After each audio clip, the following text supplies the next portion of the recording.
You're listening to The Tom Kelly Show, the home of self-improvement and fun.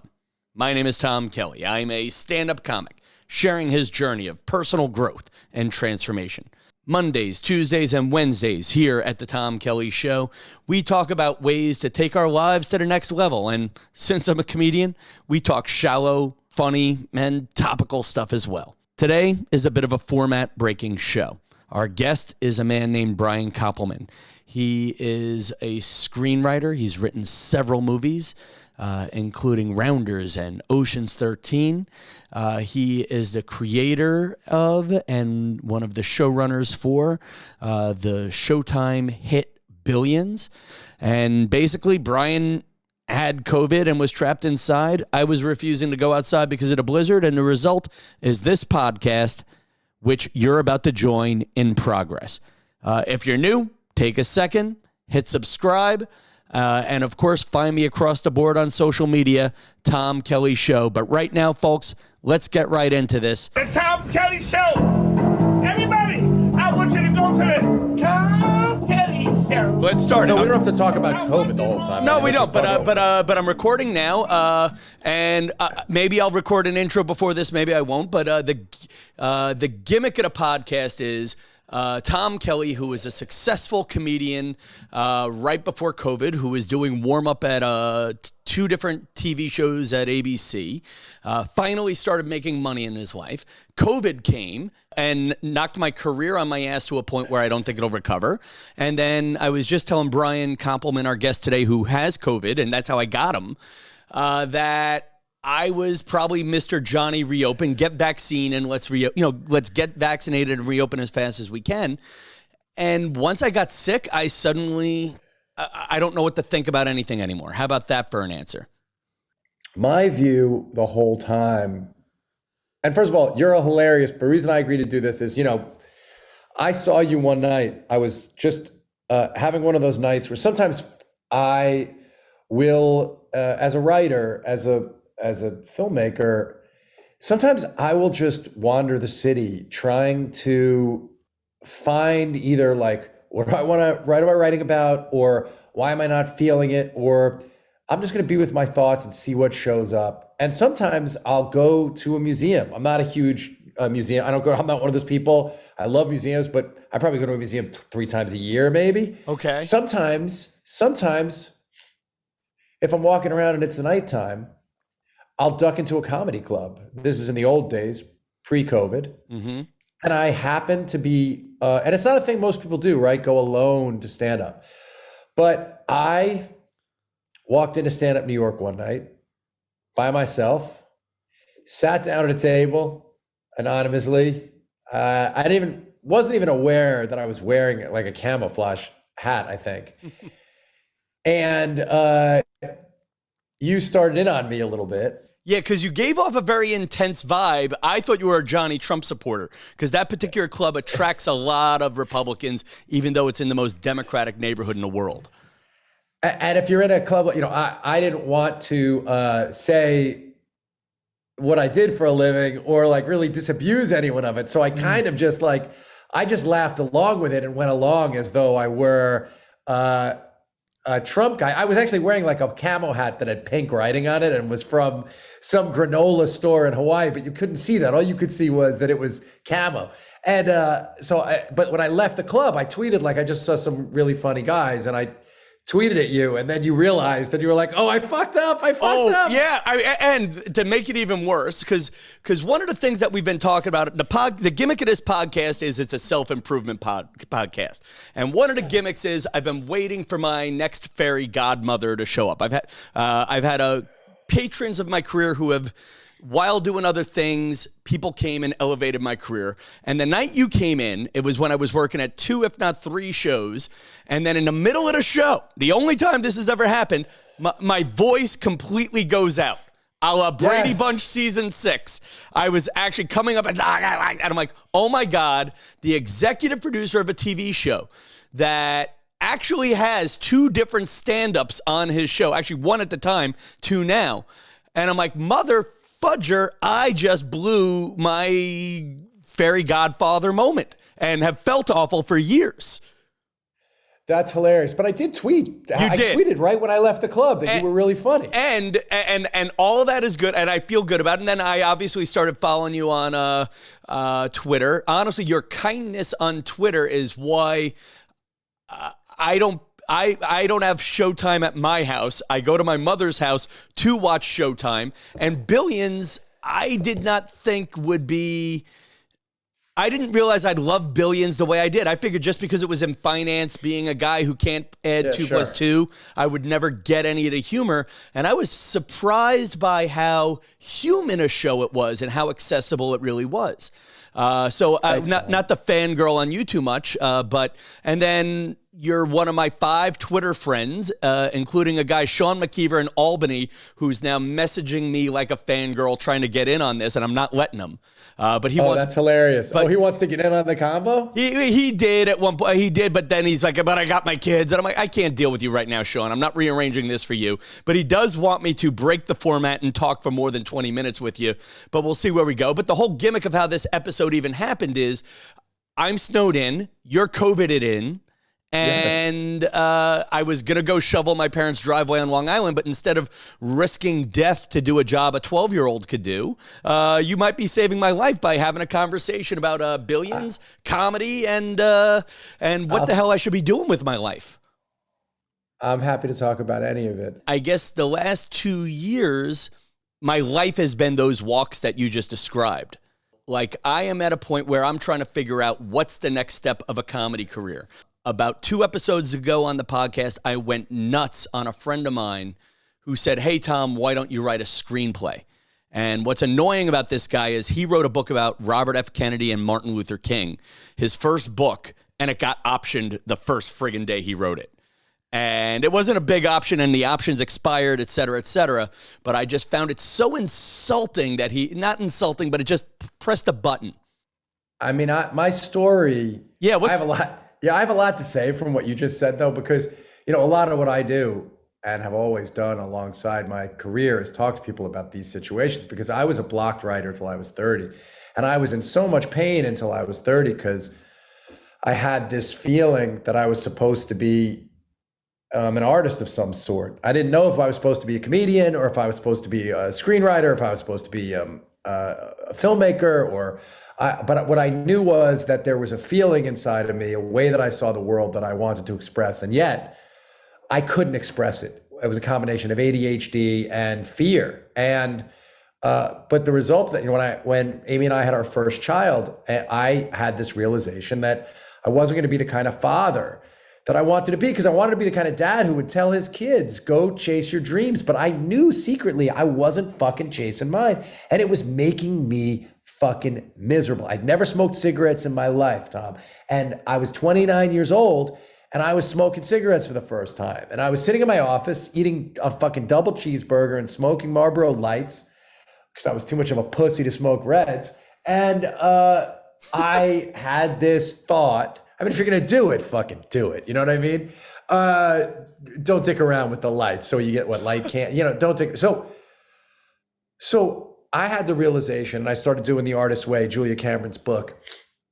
And I started doing morning pages and artist dates and all this stuff. And within a year of having that kind of really miserable period, my lifelong best friend and I had written our first screenplay, and that got made into a movie. And we got to be on set every day, and our lives completely changed. And that's not to say that you should write a screenplay. What it is to say is that I have found that following my curiosity and my obsessions and trying to figure out what it is that I'm really compelled by, meaning not thinking of it in terms of what's going to allow me to break through, but thinking of it in terms of what's going to make me feel alive inside. Because if you give in to being blocked, and if you give in to the fear, I think when you're blocked, like a creative death is like any other kind of death. And when something dies, there's toxicity attached to that. And I realized that my own bitterness would turn into toxicity that would ooze out of me onto the people that I loved. And that's what made me make that change. And that's why I still to this day, when I was 40, I'm 55 now, but when I was 40, man, I did stand up for a year and a half. I already had a career, I'd written Ocean's 13, but I did stand up for a year and a half because I had to see if I could do it. I wanted to do it. And I passed at a couple clubs in the city and it was incredible. And I realized, okay, well, I have 7 minutes that I can survive with, but I kind of got it out of my system. Through that, I broke through another block and wrote a movie that I was able to go off and make. I write songs and I'll post those songs, or I write with other people because I'm constantly just trying to keep the creative engine lubricated and keep myself just doing the work so that I don't obsess and stress about all the other stuff. And that's what's gotten me through. Like, yeah, now I'm in, obviously, like, career-wise, I'm in an incredibly great and lucky place, but I would say that any screenwriting career that's lasted as long as mine has had years of total fear that it could all go away. And my wife and I not knowing how we were going to keep our apartment on the Upper West Side. Now, your wife's in show business too. She's an artist. She's a filmmaker. She's a novelist. She wrote 3 novels and she's made 2 movies. Okay. But even in like the down times and the times when I really did think we were going to have to sell our apartment and change our lives and completely downscale,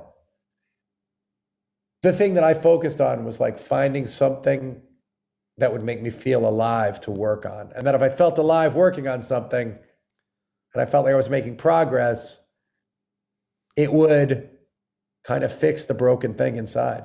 So I've kind of fell into this weird trap. And if you've done stand-up enough to get it, I wound up, I ghostwrite for morning radio shows is sort of the easy way to put it. I do research and come up with great things for them to do.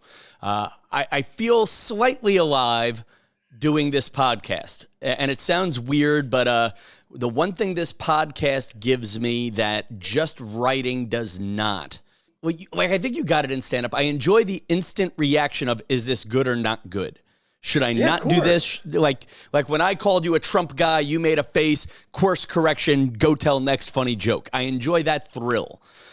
Just sitting at home with a piece of paper doesn't do that for me. And lately I've had trouble with the politicking end of it, which I think part of that might be maybe lately, I've had trouble putting myself out there because of the fear. So you said a lot there. I guess the first thing is, how do you get through the fear? Is it by working on something that you enjoy? By doing morning pages. Julia Cameron's The Artist's Way, has this tool, which is you do 3 longhand pages every morning. And just by doing that, it gets your subconscious fears out. For me, anyway, that's what it does. It gets mine out. And so when you say long pages, and forgive me for not knowing this technique, I wrote down the name of the book already, The Artist's Way. Oh yeah, the book will make you it'll just fix you up. But so just like blogging, writing, journaling? With like longhand, like pen, right? Yeah. And in a journal like this size, I use this size book. Your camera's off, so I'm on. I use this size book. Okay. I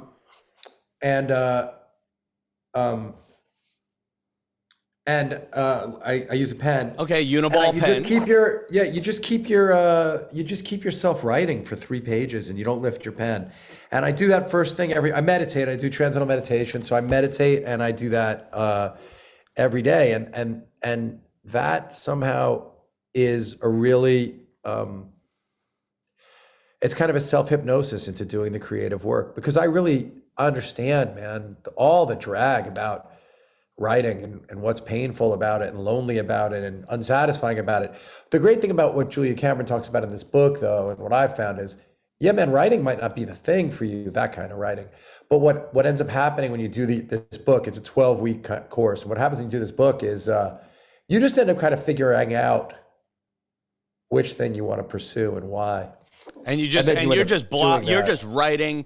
Mary Had a Little Lamb. It could be anything.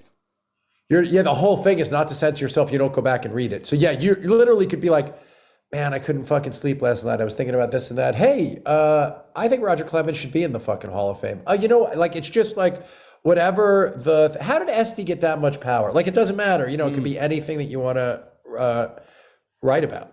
I would just suggest to you read that book. But But dude, so how are you? What are you doing now to? You said something right at the beginning of this where you said that you felt that wasn't going to come back. I mean, if you were warming up two ABC audiences, why do you think that's not coming back? Being blatant, I was at Good Morning America. Basically, for years, I worked at The View. Then Good Morning America basically offered me a deal saying you can make 2 paychecks at Good Morning America or 1 paycheck at The View. I gave up a place where I was loved for many years, but also had hit my ceiling to go to Good Morning America. And Good Morning America, God bless, it's a news show. They never got the comedy. I was never loved as much as I was loved at The View. And also, frankly, just from a physical standpoint, the room is small. I was surprised they ever put 150 people in there in the first place. So could it come back? Maybe. But also, I think COVID could be an opportunity to not have to go back. So like you're sitting there, I'm like, do I want to write stand-up? And, and working in news was a little bit of a trap because the jokes had to be the most toned down of the most toned down. You're a good performer. I mean, you're a good performer with a great sort of, you have a great amount of kind of force of character on stage. And I wouldn't run from doing that. Like, are you going out on the road at all? Are you opening for people and getting that going? So here's the weird trap of, I had the golden or copper handcuffs on for years. Never really did the road. My club resume in the city is I never won through. Just in the old days, it was you had to wake up at 6, so I couldn't do drinking till 2 a.m. at the Cellar. And honestly, even now, I'm not a drinking till 2 a.m. at the Cellar kind of a guy. I just never saw the power of just sitting there until somebody says, you used the word Esty, begging one of the cool kids to say, Esty, notice this guy. So I'm trying to build those up again. There are 3 or 4 clubs I work at a lot. And what I don't like about comedy is I love the moment of being on stage. What I don't like is the 90 emails a day you send out that don't get returned for the jobs that don't pay back. Like there's a guy at Broadway. He owes me a favor. In my mind, I did something nice. I got bumped from a show. I handled it like a grown-up. The line was, don't worry, we'll give you more spots next month. Well, it's 3 months later. And then on top of that, what am I doing? Am I really stressing over $10 spots that this guy isn't giving me back? It's a feeling. I mean, I understand that. That's as a human being, you want to feel like when you reach out and you show your humanity to somebody else, that they're going to recognize that and then show you their humanity back. And it's disappointing when they don't find a way to say to you, I screwed up. I said I was going to give you more spots. The truth is I'm so jammed with all these comedians who haven't been able to work for 2 years that I can only give you 2 spots. I'm sorry. My bad, dude. I apologize. The world is fucked. You would have felt much better than being kind of flaked off. Yeah. And, there's that, and then there's also and it's also, quite frankly, the business of it. Like, you got Ava Victor and you got Dan Soder on your show. I would argue Alan Havey too. Okay, there you go. See, okay, 3. Alan Havey, who's a legendary comedian, has been on the show since season 1. I apologize. So there you go, 3. And now, but I would argue, at least in the case of Soder and Victor, who are more in my class, both are talented comedians who have sort of been discovered either through your show or through other non-comedy work. Would you agree? I mean, maybe a little less so. No, dude, Dan Soder is Dan Soder's the single hardest working human being I've ever met in my life. How did Soder wind up on your radar? How about that for casting him on the show? Open mic. I watched him at open mics for 6 months in 2007. And then I watched him grow and grow and grow and work until he became a headliner in the city. Yeah. And then he got the Heineken gig or whatever. Like Dan and Jay launched their thing together. Yeah. And then we wrote him apart for sure. Yeah. So you created a part for him. Created my fee for him, but not as a favor because he was so good. Okay. And then what about Ava Victor, who is another one who fits into the show perfectly? Well, Ava, I didn't know. Her work just blew our minds. So that was also created for her, but that was created for her as fans. You know what I mean? We saw her videos, and we were said to our casting person, "Who's that person who makes those videos?" And then we researched it, and then our casting person got us a meeting with Ava, and then we learned, oh, she's a Northwestern trained actress, she's all this stuff. Right. So we created that part for her because we thought she was just so brilliant. And Soder, yes, Soder was definitely like a little brother to me, but the reason was because, you know, the guy was so, to me anyway, hilarious and smart and the hardest working person that I ever met. Also, like, other comedians got shots, auditions, and Dan had to audition 10 times. We wrote Mafi for him, but then he had to audition. He had to audition for the thing you wrote for him. Yeah, well, first he auditioned for a bunch of parts in the pilot. Dan made a really good choice too. So he auditioned and he was like, came in third place for the role of Connerty.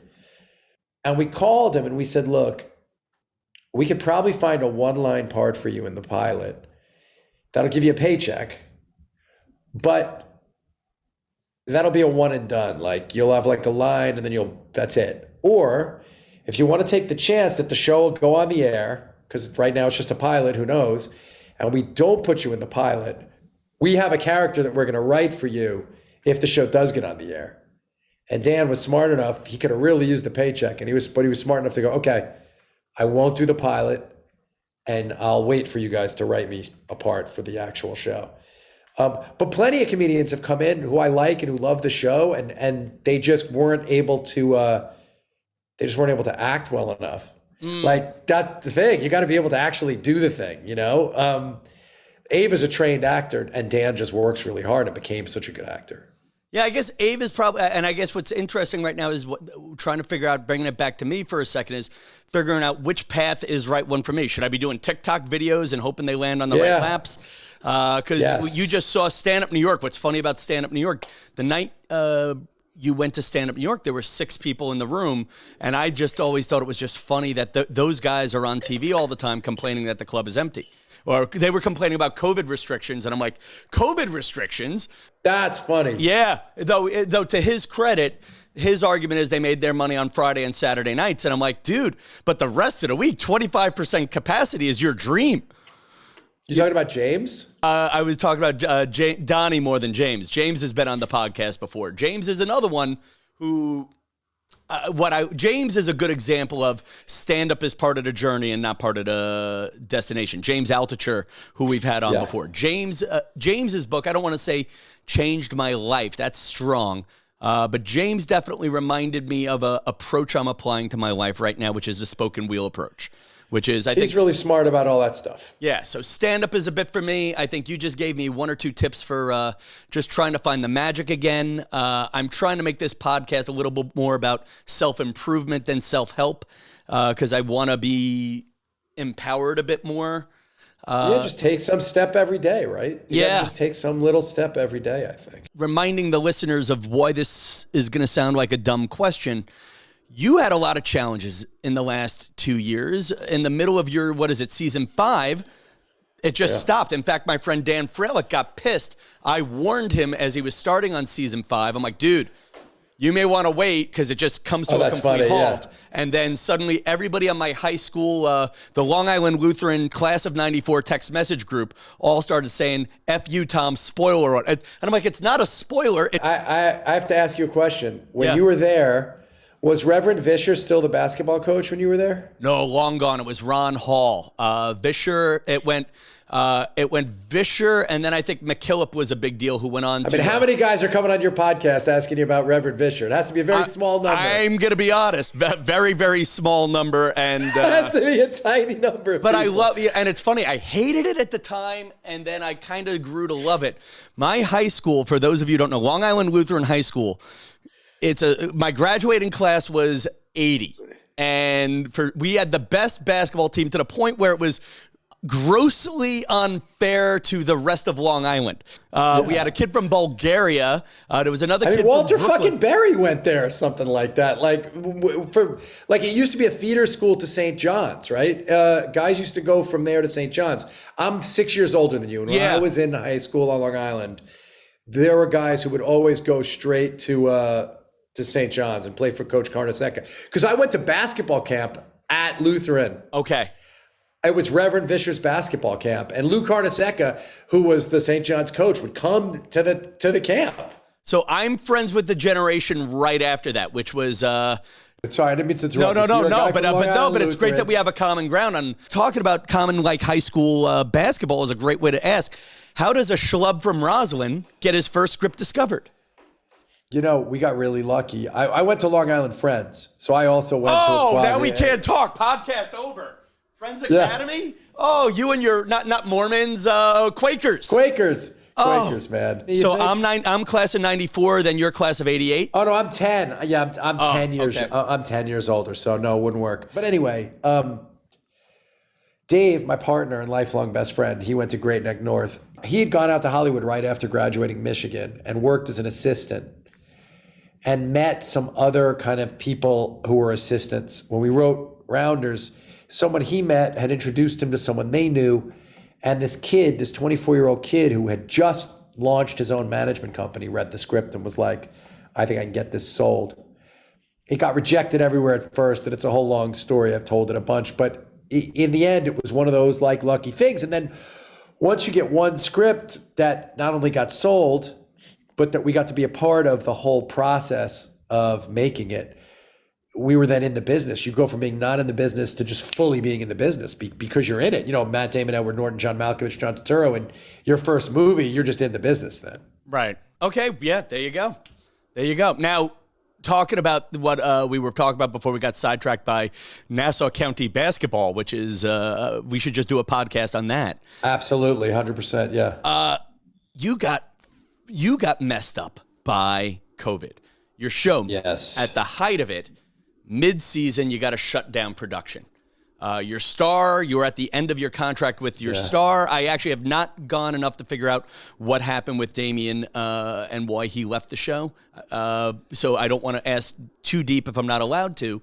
But here you are at the height of your success. Well, there's a bunch of stuff, but I think people know he had a terrible tragedy in his family. So okay, I didn't know that. Okay. And so we knew for 3 years he hit a bunch of stuff happened, but Damien's wife, who's a legendary actress named Helen McCrory, they have 2 young kids. His wife got a bad diagnosis. And so 3 years before Damien left the show, he said, look, this is what's going on in my life, and you guys should be thinking about that at the end of this contract. I'm going to be done for a variety of reasons, but wanting to be with his family and not having to commute from England was a bunch of it. Okay. And I'm not telling secrets here. No. It's been in the New York Times and stuff. Yeah. Here you are, the clock's running out on his contract, and he wants to be with his family, and then suddenly America says everybody's got to stop. Yeah. How do you deal with that mentally as a person? Never mind as a showrunner. That had to be a big blow to your stomach. Well, I would say that as COVID began, when it was just called the coronavirus, I started to be pretty aware of, I had a pretty good feeling of where it was headed. A bad feeling, but a pretty good idea of where it was headed. And I kind of quickly got myself emotionally prepared. I very quickly rented a place outside of the city before the city shut down. I told my family and all my friends, and I started, January 26th of 2020, I started a big list on Twitter called Coronavirus Experts. That was every epidemiologist and scientist I could find. And I was tweeting it out to people. So, 2 months before everybody was aware of what was happening, I was pretty on top of it and trying to say, I think this is really likely, which is not so, it wasn't emotionally easy, but I had emotionally prepared myself for it. And I was also incredibly lucky, Tom, that it hit during a period of my life where I had stability, meaning I had a long-term deal. I knew I had a show that wasn't disappearing, even if it had to take a break. I knew that, as I said, there were a lot of years where I didn't know if I could pay my mortgage, but during this time, I knew I could probably pay my mortgage off and just own my apartment finally. So I'd gotten at 55, so it was a long time coming, but I had gotten to a place where I finally had a little bit of actual security in a way. And so my biggest concerns were protecting the people around me and the people I cared about. my biggest concerns were my family, my extended family, my friends, and making sure people were okay in a human way. And then it was like, okay, well, how do we use this as an opportunity work-wise? So once I had everything squared away and I knew that all the people I loved were safe, my dad was like in Florida and my sisters and I had to convince him to come back to their, live in a place that was safe and not go out. And, once I got everybody like where I felt people weren't going to die. Yeah. Then I was like, well, all right, we could do our writers' rooms virtually. We could write that. Ended up using the time to write the next series also. So like we were able to finish Billions, get into writing season 6 of Billions, and then get into writing Super Pumped. And so we're able to write both shows, and just use the time in that way. And I have to say, like, again, I have so much empathy for people who are in a position like you where things were bumping along and finally turning around. Like, I just happen to be lucky by a couple of years. When I was 49, I really almost sold my apartment. And then 3 years later, I had like pretty total security. And that's just like the luck of the way the ball bounces. Well, I was looking for a ball bounce of, I have a number in my head. Like I was going to buy the house, pay it off, and then I could then just jerk around and figure out what happens. And I say that as a man without kids. You talked about something too that I think a lot of the more successful people I know in life do, transcendental meditation. Yeah. What does your morning look like? I've been trying to structure my morning for 2 years, and it's two different extremes right now. I have Long Island morning and New York morning, and neither are quite right. Both of my lives need some form of structure. How many minutes do you do with meditation? What does your morning look like? Let's start with that. What does your morning look like? The first thing I do is meditate. The morning is 3 things. It's coffee, meditation, and journaling, morning pages. So in some order, those 3 things happen before anything else happens. And usually 99% of the time I meditate. I turn the coffee maker on, put the coffee in, I meditate, I have coffee as I journal. How long do you meditate? Sometimes it's 20 minutes. Sometimes I'll drink some coffee, half the coffee, and then meditate and then finish. But I meditate every morning and every afternoon and do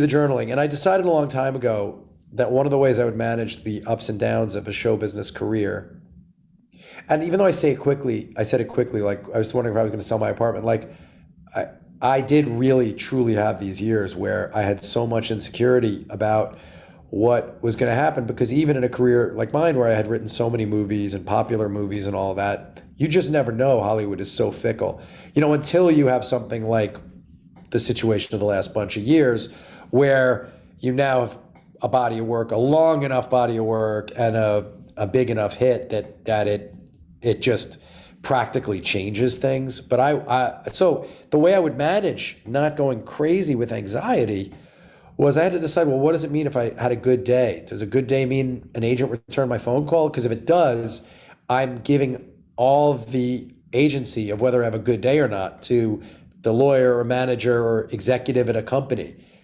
So I decided a good day meant I meditated, I journaled, I exercised, I spent time with people I loved. And if I did those things in the course of a day, then I had a good day. And boom. What a note to end the interview on. What does a good day mean to you? And picking things that you do for yourself. Waiting for someone else to return your calls gives up the power of whether or not you had a good day. And I love Brian's answer of meditate, journal, exercise, spend time with people you love. And later in the week, tomorrow on Tuesday's show, I'll talk more about my reflections on my interview with Brian Koppleman. Brian, if you're listening to this, I don't think I said it enough on the Zoom conversation. Thank you for taking time out of a snowy weekend to spend a few minutes with a crazy, crazy comedian. Really quick, magic mirror time. Special shout out to Sean McKeever, who shared in the adventure of this last minute booking through Twitter by following me as Tom Kelly Show on Twitter. And of course, new friends and old, I am Tom Kelly Show across the board on social media. And if you're feeling crazy, there's a little button you can press on Instagram and Twitter to make sure you get a notification whenever I push out new content. But in the meantime, also for the Magic Mirror, special shout out to Kathy, Tyler's hot mom. And for you guys who are new to the podcast, for people who came in just because of Brian, I hope you'll take a second and hit subscribe on your favorite podcast app and maybe either go backwards and follow my journey of self-growth since the world started falling apart in 2020, or just hang on and take the ride with me as we go forward, because I think good things are yet to come. Until tomorrow, where I will have my reflections on today's podcast, I say, good night, New York.